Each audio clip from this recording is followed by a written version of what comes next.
নমস্কার, প্রত্যেককে ফোকাস মাধ্যমিকের পক্ষ থেকে স্বাগত জানাই। আজকে তোমাদের জন্য একটা খুব গুরুত্বপূর্ণ ভিডিও নিয়ে হাজির হয়েছি।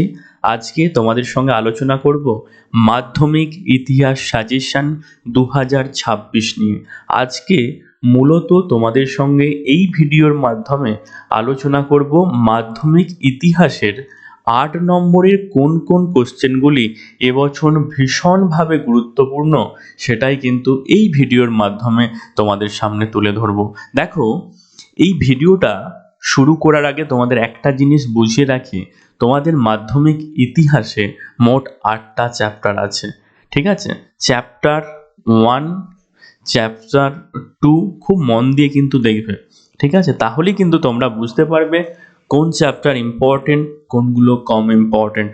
ঠিক আছে? Chapter 3, chapter 4, chapter 5, chapter 6, chapter 7 আর হচ্ছে চ্যাপ্টার 8। মোট 8টা চ্যাপ্টার আছে। এখানে চ্যাপ্টার 1 এই চ্যাপ্টারটা তোমাদের করার দরকার নেই, এখান থেকে 8 নম্বরের কোশ্চেন আসবে না। ঠিক আছে? আর হচ্ছে চ্যাপ্টার 8, এটাও তোমাদের করার দরকার নেই। তার সাথে আরও একটা চ্যাপ্টার, যেটা হচ্ছে চ্যাপ্টার 3, এখান থেকেও কিন্তু এবারে কোশ্চেন আসবে না। ঠিক আছে? তাহলে তোমাদেরকে কোন কোন চ্যাপ্টার করতে হবে? চ্যাপ্টার 2 করতে হবে, এটা কিন্তু 8 নাম্বারের সাজেশন। ঠিক আছে? 8 মার্কসের যে কোশ্চেন আসে তার সাজেশন। চ্যাপ্টার 4 করতে হবে, চ্যাপ্টার 5 করতে হবে, চ্যাপ্টার 6, চ্যাপ্টার 7। তাহলে কিন্তু এখানে 3টে চ্যাপ্টার তোমাদের কমে গেল। ঠিক আছে? এবার আসি এই যে চ্যাপ্টার 2 থেকে কোন কোন 8 নাম্বারের কোশ্চেন এবছর মাধ্যমিকের জন্য ভীষণভাবে ইম্পর্টেন্ট, চলো দেখে নিই। এবছর মাধ্যমিকের জন্য ভীষণভাবে যেটা ইম্পর্টেন্ট, চ্যাপ্টার 2 সংস্কার, বৈশিষ্ট্য ও পর্যালোচনা, এই চ্যাপ্টার থেকে 8 নাম্বারের প্রশ্নের কোন কোন কোশ্চেনগুলো ভীষণভাবে ইম্পর্টেন্ট তোমরা দেখো। নাম্বার 1, 19 শতকের প্রথমার্ধে সতীদাহ প্রথা বিরোধী প্রচেষ্টাগুলির পরিচয় দাও। রামমোহন রায় কিভাবে সতীদাহ প্রথা বিরোধী আন্দোলনকে সাফল্যমণ্ডিত করেন? এবছর কিন্তু এটা ইম্পর্টেন্ট। নাম্বার 2, বাংলার নবজাগরণ বলতে কি বোঝায়? এই নবজাগরণের সীমাবদ্ধতাগুলি কি? নাম্বার 3, 19 শতকে বাংলায় ধর্ম সংস্কার আন্দোলনে রামকৃষ্ণ দেবের ভূমিকা সংক্ষেপে আলোচনা করো। নাম্বার 4, বিদ্যাসাগরের নেতৃত্বে বিধবা বিবাহ আন্দোলনের সংক্ষিপ্ত বিবরণ দাও। বিদ্যাসাগর কতটা সাফল্য অর্জন করেছিলেন?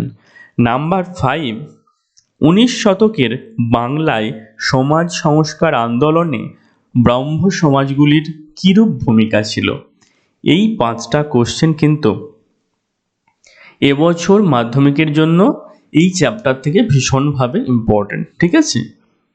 এখানে সব থেকে বেশি ইম্পর্টেন্ট যদি বলো তাহলে হচ্ছে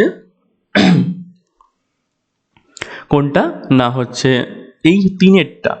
19 শতকে বাংলায় ধর্ম সংস্কার আন্দোলনে রামকৃষ্ণ দেবের ভূমিকা হচ্ছে এটা ভীষণভাবে ইম্পর্টেন্ট। আর হচ্ছে 5 নম্বর কোশ্চেন, 19 শতকে বাংলায় সমাজ সংস্কার আন্দোলনে ব্রাহ্ম সমাজগুলির কিরূপ ভূমিকা ছিল? এই দুটি কিন্তু খুব খুব ইম্পর্টেন্ট। তবে তোমরা এই 5টা কোশ্চেনই কিন্তু পড়ে রাখবে। ঠিক আছে? এবার আসি তোমাদের চ্যাপ্টার 4 হচ্ছে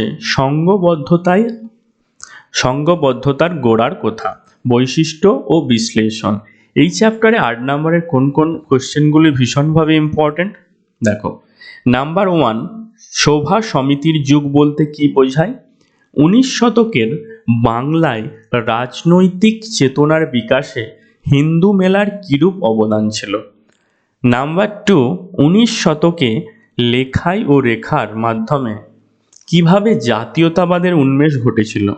নাম্বার 3, 1857 খ্রিস্টাব্দের বিদ্রোহের প্রকৃতি ও চরিত্র বিশ্লেষণ করো। ঠিক আছে? এই তিনটের মধ্যে তোমাদের সবথেকে বেশি ইম্পর্ট্যান্ট হচ্ছে নাম্বার 2 এবং নাম্বার 3, অর্থাৎ নাম্বার 2 এবং নাম্বার 3, এই দুটো কোশ্চেন ভেরি ভেরি ইম্পর্ট্যান্ট, ঠিক আছে? তবে তোমরা 3টি কোশ্চেনই করবে। ওকে, তাহলে 8 নাম্বারের তোমরা দ্বিতীয় চ্যাপ্টার থেকে মোট 5টা কোশ্চেন, আর তোমাদের হচ্ছে চতুর্থ চ্যাপ্টার থেকে হচ্ছে 3টে, মোট 8টি কোশ্চেন। তবে এটুকু তোমাদেরকে বলতে পারি, এই দুটো চ্যাপ্টার যদি পড়ো অবশ্যই একটা তোমরা পাওয়ার কিন্তু পসিবিলিটি খুব ভীষণ, মানে খুব খুব, ঠিক আছে? বাকি চ্যাপ্টারগুলোর সাজেশন নেক্সট ভিডিওতে দেবো। আজকের এই ভিডিওটা এই পর্যন্ত। যদি ভালো লাগে একটা লাইক করো, আর অবশ্যই বন্ধুদের সাথে কিন্তু ভিডিওটা শেয়ার করো। Thank you so much.